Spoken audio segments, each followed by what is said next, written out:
وسائر سادة الصوفيات المحققين وإلى أرواح كل ولي ووليات ومسلمين ومسلمات من مشارق الأرض إلى مغاربها ومن يمينها إلى شمالها شيء لله الأمر. الفاتحة. بسم الله الرحمن الرحيم. الحمد لله رب العالمين الرحمن الرحيم مالك يوم الدين إياك نعبد وإياك نستعين اهدنا الصراط المستقيم صراط الذين أنعمت عليهم غير المغضوب عليهم ولا الضالين. ثم نذهب إلى صلاة القبر يوم نخشى جميع العالم خصوصا على سلطان الأولياء العظم كتب الآلام أشد شمعين العبد القادر الجلال وسلسل في القاسم من البغداد وسلسل معه في القرق وسلسل في الشرط وسلسل عبد بن عبد وسلسل عزام بازري وسلسل جعفر الصادق وسلسل يوسف الأمدان وسلسل بيد المسلمي وسلسل شباب النصر وعبد الدين رباني وسلسل مراتب سمباس والعبد الغفار وسلسل رابط سمو شربان سلسل سيشاء الله مبارك بنور محمد وشم مبارك كي يجعل الخلفاء كالخلائق وأصوله وفروعه وسلسلته والآخرين عنه شيء لله الأمر. الفاتحة. بسم الله الرحمن الرحيم. الحمد لله رب العالمين الرحمن الرحيم مالك يوم الدين إياك نعبد وإياك نستعين اهدنا الصراط المستقيم صراط الذين أنعمت عليهم غير المغضوب عليهم ولا الضالين. ثم إلى والدنا ووالدكم ومشايخنا ومشايخكم وأمواتنا وأمواتكم ولمن أتانا إلينا ولمن أوافق علينا ولمن أوصانا واستوصانا وولدنا إنك بالدعاء الخير شيء لله الأمر. الفاتحة. بسم الله الرحمن الرحيم. الحمد لله رب العالمين الرحمن الرحيم مالك يوم الدين إياك نعبد وإياك نستعين اهدنا الصراط المستقيم صراط الذين أنعمت عليهم غير المغضوب عليهم ولا الضالين. ثم إلى جميع المؤمنين والمؤمنات والمسلمين والمسلمات الأحياء منهم والأموات من مشارق الأرض إلى مغاربها ومن يمينها إلى شمالها ومن ضعف إلى ضعف من ولد آدم إلى يوم القيامة شيء لله الأمر. الفاتحة. بسم الله الرحمن الرحيم. الحمد لله رب العالمين الرحمن الرحيم مالك يوم الدين إياك نعبد وإياك نستعين اهدنا الصراط المستقيم صراط الذين أنعمت عليهم غير المغضوب عليهم ولا الضالين. اللهم صل على سيدنا محمد نبي الأمي وعلى آله وصحبه وسلم. اللهم صل على سيدنا محمد نبي الأمي وعلى آله وصحبه وسلم. اللهم صل على سيدنا محمد نبي الأمي وعلى آله وصحبه وسلم. اللهم صل على سيدنا محمد نبي الأمي وعلى آله وصحبه وسلم. اللهم صل على سيدنا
إلى ربك فارغب بسم الله الرحمن الرحيم قل هو الله أحد الله الصمد لم يلد ولم يولد ولم يكن له كفوا أحد بسم الله الرحمن الرحيم قل هو الله أحد الله الصمد لم يلد ولم يولد ولم يكن له كفوا أحد بسم الله الرحمن الرحيم قل هو الله أحد الله الصمد لم يلد ولم يولد ولم يكن له كفوا أحد بسم الله الرحمن الرحيم قل هو الله أحد الله الصمد لم يلد ولم يولد ولم يكن له كفوا أحد بسم الله الرحمن الرحيم قل هو الله أحد الله الصمد لم يلد ولم يولد ولم يكن له كفوا أحد بسم الله الرحمن الرحيم قل هو الله أحد الله الصمد لم يلد ولم يولد ولم يكن له كفوا أحد بسم الله الرحمن الرحيم قل هو الله أحد الله الصمد لم يلد ولم يولد ولم يكن له كفوا أحد إلى هذا الشام الفاطر الفاتحة بسم الله الرحمن الرحيم الحمد لله رب العالمين الرحمن الرحيم مالك يوم الدين إياك نعبد وإياك نستعين اهدنا الصراط المستقيم صراط الذين أنعمت عليهم غير المغضوب عليهم ولا الضالين اللهم صل على سيدنا محمد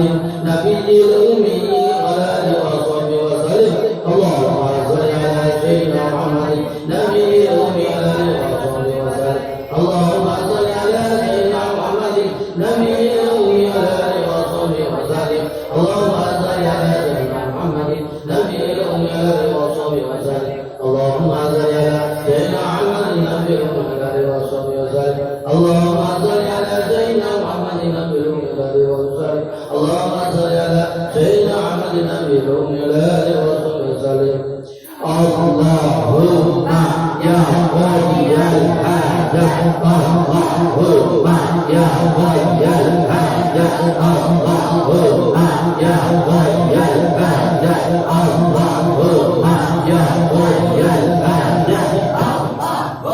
اللهم يا ولي الحاجة اللهم يا ولي الحاجة اللهم يا ولي الحاجة اللهم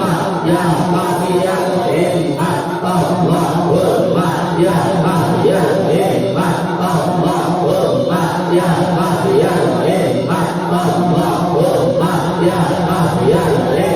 اللهم يا قوي الهمة اللهم يا قوي الهمة اللهم يا قوي الهمة اللهم يا قوي الهمة اللهم يا دافع البرية اللهم يا دافع البرية اللهم يا دافع البرية اللهم يا دافع البرية اللهم يا دافع البرية اللهم يا دافع البرية اللهم يا دافع البرية اللهم يا رافع الدرجة اللهم يا رافع الدرجة اللهم يا رافع الدرجة اللهم يا رافع الدرجة اللهم اللهم يا رافع الدرجة اللهم يا رافع الدرجة اللهم يا شافي الأمر اللهم يا شافي الأمر اللهم يا شافي الأمر اللهم يا شافي الأمر اللهم يا شافي الأمر اللهم يا شافي الأمر اللهم يا شافي الأمر اللهم يا مدير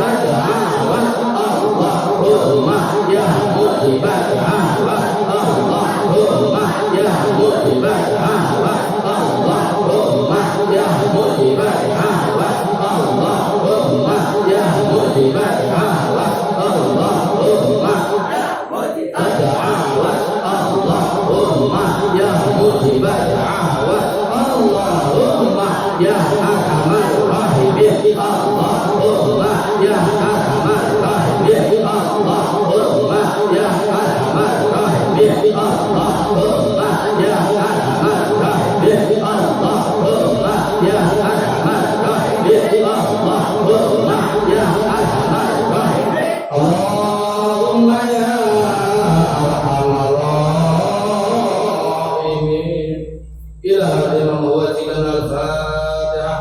Bismillahirrahmanirrahim. Alhamdulillahi rabbil alamin ar-rahmanir rahim maliki yaumiddin iyyaka na'budu wa iyyaka nasta'in ihdinas siratal mustaqim siratal ladzina an'amta 'alaihim ghairil maghdubi 'alaihim waladdallin. Allahumma shalli 'ala sayyidina Muhammadin nabiyil ummi wa ala alihi wa sahbihi wa sallim. Allahumma shalli 'ala sayyidina Muhammadin nabiyil ummi wa ala alihi wa sahbihi wa sallim. Allahumma shalli 'ala sayyidina Muhammadin nabiyil ummi wa ala alihi wa sahbihi wa sallim. Allahumma shalli 'ala sayyidina Muhammadin nabiyil ummi wa ala alihi wa sahbihi wa sallim. Allahumma shalli 'ala sayyidina Muhammadin nabiyil ummi wa ala alihi wa sahbihi wa sallim. La haula wa la quwwata illa billah. La haula wa la quwwata illa billah. La haula wa la quwwata illa billah. La haula wa la quwwata illa billah. La haula wa la quwwata illa billah. La haula wa la quwwata illa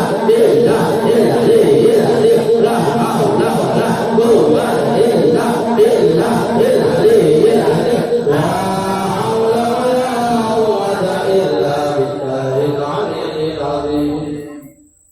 Allahumma shalli ala sayyidina Muhammadin nabiyil ummi wa ala alihi wa sahbihi wa sallim. Allahumma shalli ala sayyidina Muhammadin nabiyil ummi wa ala alihi wa sahbihi wa sallim. Allahumma shalli ala sayyidina Muhammadin nabiyil ummi wa ala alihi wa sahbihi wa sallim. Allahumma shalli ala sayyidina Muhammadin nabiyil ummi wa ala alihi wa sahbihi wa sallim. Allahumma shalli ala sayyidina Muhammadin nabiyil ummi wa ala alihi wa sahbihi wa sallim.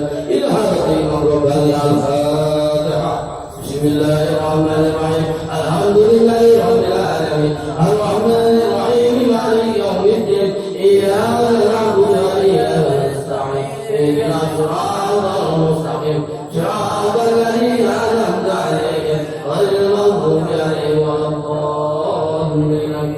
Bismillahirrahmanirrahim. Qul a'udzu birabbil falaq min syarri ma khalaq wa min syarri ghasiqin idza waqab wa min syarri naffatsati fil 'uqad wa min syarri hasidin idza hasad. Astaghfirullah al-azim alladzi la ilaha illa huwal hayyul qayyum wa atubu ilaih. Astaghfirullah al-azim alladzi la ilaha illa huwal hayyul qayyum wa atubu ilaih. Astaghfirullah al-azim alladzi la ilaha illa huwal hayyul qayyum wa atubu ilaih. Bismillahirrahmanirrahim. Qul a'udzu birabbin nas ilahin nas min syarri waswasil khannas alladzi yuwaswisu fi sudurin nas minal jinnati wan nas. Al-Fatihah.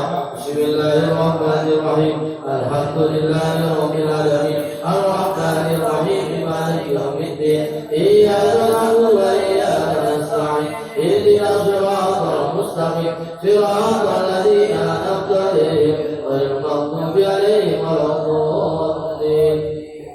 Allahumma shalli ala sayyidina Muhammadin nabiyil ummi wa ala alihi wa sahbihi wa sallim. Allahumma shalli ala sayyidina Muhammadin nabiyil ummi wa ala alihi wa sahbihi wa sallim. Allahumma shalli ala sayyidina Muhammadin nabiyil ummi wa ala alihi wa sahbihi wa sallim. Allahumma shalli ala sayyidina Muhammadin nabiyil ummi wa ala alihi wa sahbihi wa sallim. Allahumma shalli ala sayyidina Muhammadin nabiyil ummi wa ala alihi wa sahbihi wa sallim. Hasbunallahu wa ni'mal wakil. Hasbunallahu wa ni'mal wakil. Hasbunallahu wa ni'mal wakil. Hasbunallahu wa ni'mal wakil. Hasbunallahu wa ni'mal wakil. Hasbunallahu wa ni'mal wakil. Hasbunallahu wa ni'mal wakil.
نبي على آله وصحبه وسلم اللهم صل على سيدنا محمد نبي الأمي على آله وصحبه وسلم إلى هذا شيخنا المكرم شيخ الله مبارك بن محمد وشيخ المكرم في يد مصيب الوفاء تاج الألفين وأصولهم وفروعهم وعلى سلسلتهم والآخرين عنهم شيخ لنا الفاتحة بسم الله الرحمن الرحيم الحمد لله رب العالمين الرحمن الرحيم مالك يوم الدين إياك نعبد وإياك نستعين اهدنا الصراط المستقيم صراط الذين أنعمت عليهم غير المغضوب عليهم ولا الضالين اللهم صل على سيدنا محمد نبي الأمي وعلى آله وصحبه وسلم اللهم صل على سيدنا محمد نبي الأمي وعلى آله وصحبه وسلم اللهم صل على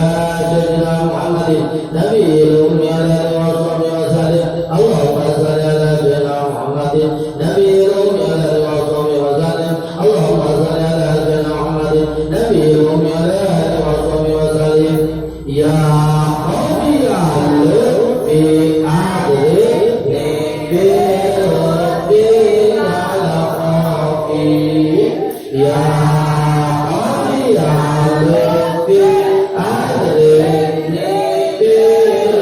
بربي على خافي يا ربي يا في عدل بربي على خافي يا ربي يا لطفي عذرني بلطفك الخفي يا ربي يا لطفي عذرني بلطفك الخفي يا ربي يا لطفي عذرني بلطفك الخفي يا ربي يا لطفي أدركني بلطفك ربي اللهم صل على سيدنا محمد نبي الأمي على آله وصحبه وسلم اللهم صل على سيدنا محمد نبي الأمي على آله وصحبه وسلم